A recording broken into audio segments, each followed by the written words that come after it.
Okay, mari kita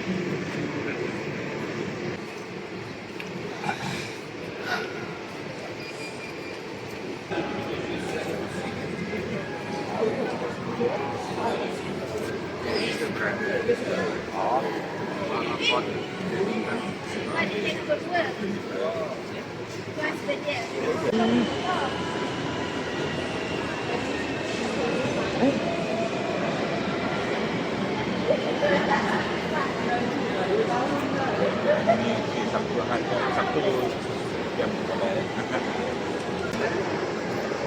itu memang pakai tilam kan.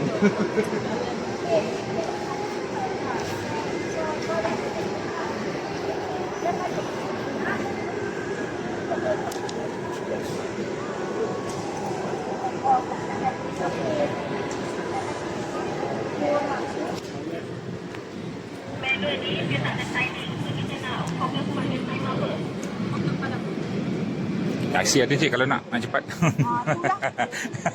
Besar lah. On behalf. Dia punya sendiri. Nah, saya. Ya, belakang tu. Okey, terima kasih. Ini tolong cek saiz baju saya. Okey.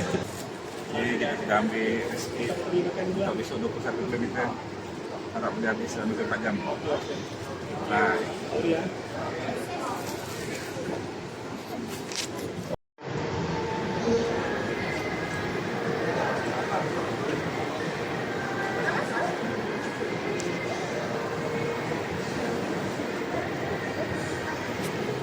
Okay, kita berada di LaLaport untuk mengambil resip untuk 21 km pada 22 September ni. Okay, harap kita jumpa di hantaran mereka. Bye-bye.